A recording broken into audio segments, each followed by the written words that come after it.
आई हम साइकिल लाल भोजपुरिया यादव बारूद तूफान जी।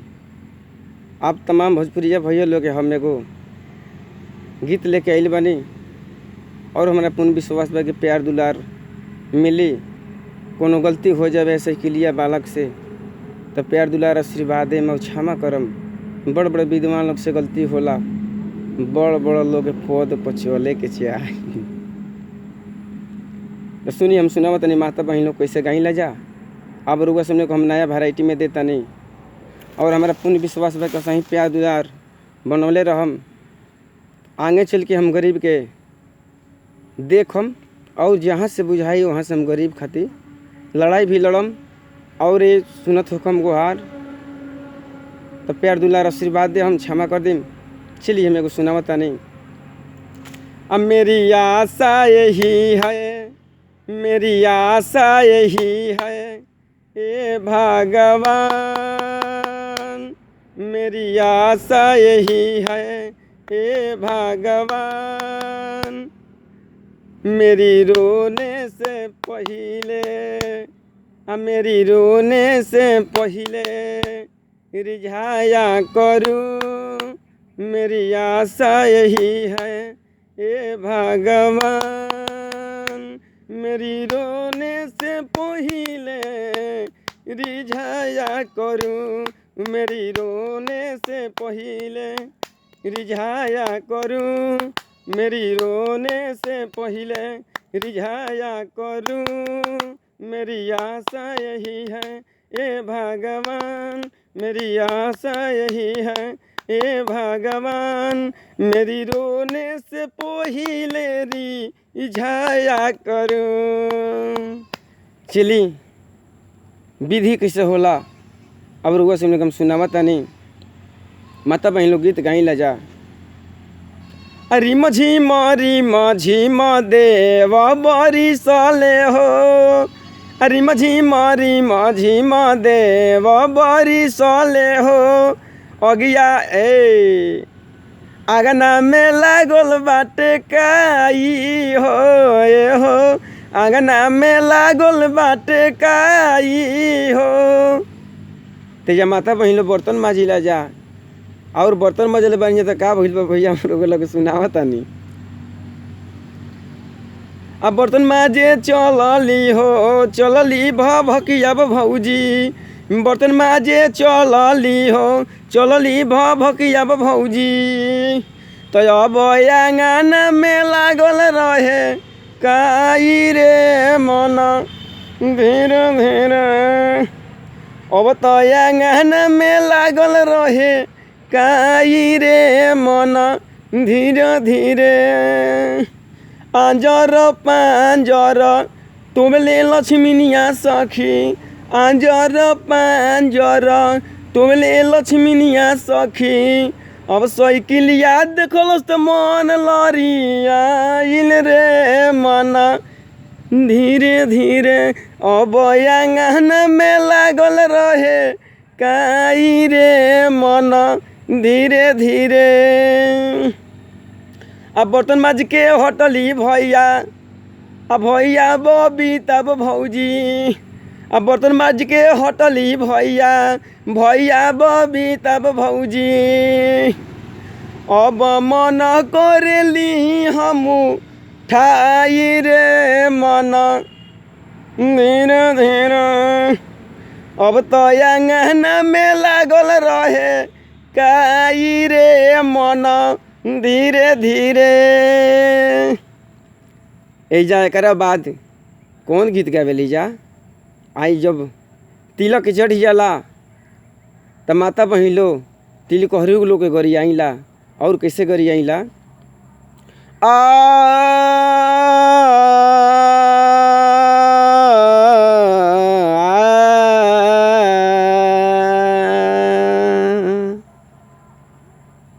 कैसे करिए ले जाए सुनी जा और हमारा बात पर ध्यान देम जा। तब बहुत हम कुछ रउआ सब लोग को कह के देखाइम। तो पहले तो हम का कहीं, अब तो बढ़ले नहीं तो बतिया अलग बा। बाकी एक बार आजमा के देखी।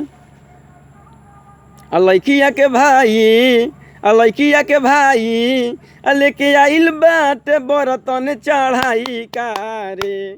लड़किया के भाई लेके आइल बाटे बर्तन चढ़ाई कारे। एकर फूटल बा कराही चढ़ाई कारे। एकर फूटल बा कराही चढ़ाई कारे। लड़किया के भाई लेके आइल बाटे बर्तन चढ़ाई कारे। चढ़ाई कारे। एकर फूटल बा कराही चढ़ाई कारे। एकर फूटल बा कराही चढ़ाई कारे। जब तिलकोहर लोग ना आइले तेजा माता बहन लोग का कहली जा, टोला महला में सखी भइल बाटे सोर हो। आ देखो तिलकोहर बर्तन लेके वहीले कुबेर हो। टोला महला में सखी भइल बाटे सोर हो। आ देखो तिलकोहर बर्तन कैसे लेके वहीले कुबेर हो। लागत कि सरवा इज्जत बिगाड़ी चढ़ाई कारे। एकर फूटल बा कलाई चढ़ाई कारे। एकर फूटल बा कलाई चढ़ाई कारे। लड़किया के भाई लेके आइल बाटे बर्तन चढ़ाई कारे। एकर फूटल बा कराही चढ़ाई कारे। एकर फूटल बा कराही चढ़ाई कारे। एकर फूटल बा कराही चढ़ाई कारे। तमाम भोजपुरिया भाई लोग के हमारे तरफ से हार्दिक अभिनंदन बा और प्यार दुलार खातिर प्रतीक्षा बा। और कोनो गलती होखे तो अपन बड़ भाई और छोट समाज के प्यार दुलार देम। और गरीबे खातिर हम कलाकारी उतरल बानी और एकरा खातिर बहुत बहुत आभारी बानी। वीडियो अच्छा लागल हो तो लाइक सब्सक्राइब जरूर करम। बहुत बहुत आभारी बानी। देखिए एगो हमरो लोग के हम शायरी सुनावतानी, कितना बबुआ लोग सुनावताने। अब कुछ हमहू तनी सुनावल चाहतानी और कला देखावल चाहतानी कि कैसन है कला के अंदर हमरा क्वालिटी बा। सीड मिड वेल्डिंग साइकिल लाले यादव भोजपुरिया बारूद तूफान क्वालिटी BIL एंट्री। देखिए हम लोग सुनावतानी। हई 5 गो अंगुरी बा। ये 5 से सब विधि होखे के बा। ये 5 अंगुरी से सब विधि होखे के बा। पहले का लइका बाबूजी से टेढ़ बनी है तो हई अंगूठवा जब लाग जाए तो बाबूजी के खेतवा लीलाम हो जाई। तो बेटा के बाबूजी ब्रेक पावर में रखले बन जा राखी जा। पहले खेत मत लिखी और ना तो करे खातिर बहुत महंगा पर जीरुआ समझ लो के उम्र खातिर अपना कुछ राखी। हई अंगुरिया केहू कहेलनु ए अंगुरी मन दिखाओ, अभी रद्द कर देंगे। अंगुरी न मत दिखाओ। ती अंगुरिया का नु कि अंगुरिया खतरनाक हियो। केहू देखा देला तो अंगुरिया खतरनाक होला। हई जौन अंगुरिया बिया त आदमी का कहलनु कि हढ़ देम। सुनता रे, हढ़ देम, गढ़ देम। हई अंगुरिया का होला कि ऐसे सब विधि होला। एकरे के कहल बा कि भक्त अंगुरी ह जौन यही से टीका होखे के बा। अंगुरी पर ध्यान देले यही से टीका होखे के बा। हेकरा से जब जीव